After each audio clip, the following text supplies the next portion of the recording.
মাঠে দাপটের পাশাপাশি ফিফা র্যাঙ্কিংয়েও শীর্ষে উঠেছে আর্জেন্টিনা।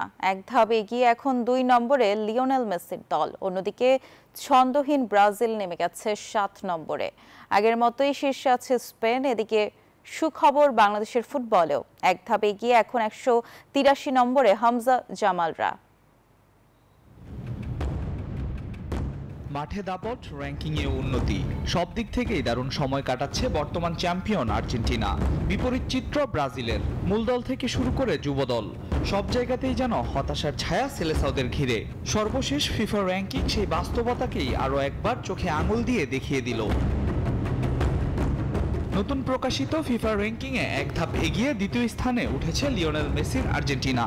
আগের র্যাঙ্কিংয়ে তৃতীয় স্থানে থাকা আলবিসেলেস্তাদের ২.১১ রেটিং পয়েন্ট যোগ করে এখন তাদের মোট পয়েন্ট ১,৮৭২.৪৩। গত সপ্তাহে ভেনেজুয়েলাকে ১-০ এবং পুয়ের্তো রিকোকে ৬-০ গোলে হারানোর ফলেই এই উন্নতি। অন্যদিকে এক সময়ের র্যাঙ্কিংয়ে শীর্ষ দল ব্রাজিলের পরিস্থিতি একেবারে উল্টো। টানা ব্যর্থতার ধারা অব্যাহত রেখেছে ৫ বারের বিশ্ব চ্যাম্পিয়নরা। সর্বশেষ জাপানের বিপক্ষে প্রীতি ম্যাচে জয় না পাওয়া এবং বিশ্বকাপের টিকিট পেতে হিমশিম খাওয়ার প্রভাব পড়েছে র্যাঙ্কিংয়েও। ২.৭৫ পয়েন্ট হারিয়ে ৬ থেকে ৭ নম্বরে নেমে গেছে ব্রাজিল। র্যাঙ্কিংয়ের শীর্ষে আগের মতোই অবস্থান করছে স্পেন, তবে এক ধাপ পিছিয়ে পড়েছে দুবারের বিশ্ব চ্যাম্পিয়ন ফ্রান্স। কিলিয়ান এমবাপ্পের দল এখন তৃতীয় স্থানে। ইংল্যান্ড ও পর্তুগাল যথাক্রমে চতুর্থ ও পঞ্চম অবস্থান ধরে রেখেছে। উন্নতি হয়েছে নেদারল্যান্ডসের, ডাচরা এখন আছে ৬ নম্বরে। এদিকে সুখবর পেয়েছে বাংলাদেশও।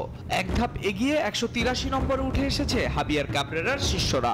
যদিও পয়েন্টে খানিকটা ঘাটতি দেখা গেছে, কমেছে ৫.১৮ পয়েন্ট। সম্প্রতি এশিয়ান কাপ বাছাইয়ে হংকংয়ের বিপক্ষে ২ ম্যাচে ৪-৩ ব্যবধানে হারের পর ১-১ ড্র করেছিল জামাল তোপুরা।